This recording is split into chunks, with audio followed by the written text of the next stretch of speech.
Euskaraldia bertan da.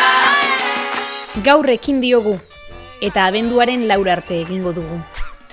Batzuok, euskaraz ulertzen duenari, euskaraz egiteko konpromisoa hartu dugu. Beste batzuok berriz, euskaraz ulertzen dugula azaldu eta guri euskaraz berba egiteko adieraziko dugu. Egitea baita kontua, edo saiatzea behintzat, ahalegintzea. Nork beretik jarrita, denon artean geurea emanda. Dagoeneko jarri dugu txapa paparrean.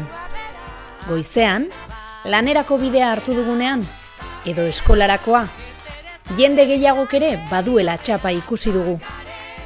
Eta elkarri begiratu diogu, konplizitate keinu batekin, pozik bezala. Asko gara izena eman dugunok. Asko dira sortu ditugun ariguneak. Asko gara dakigunak.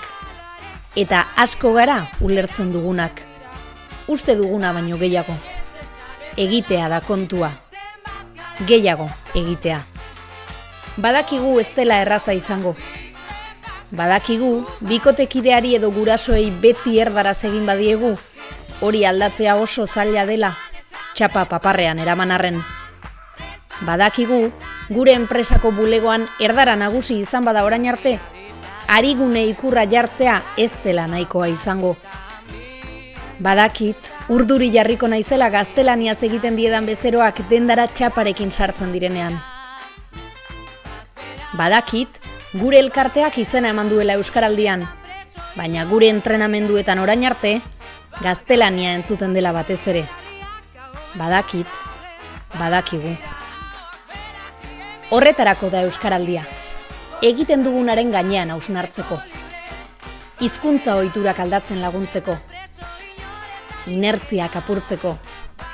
Gaur zaila dirudiena, bihar egingarri izateko. Egitea baita kontua. Aurten, ariketak iraungo dueneko 15 egunetan, zoritxarrez, kaleak, plazak, taberna jatetxeak, kirolguneak eta bestelakoak erdi hutsik edo itxita egongo dira. Herritarrok berriz, gure arteko distantzia zaindu beharko dugu nahita ez. Ez dira baldintzarik onenak, gehiago, gehiagorekin eta gehiagotan egiteko, baina egitera goaz. Ahalik eta ondoen egitera.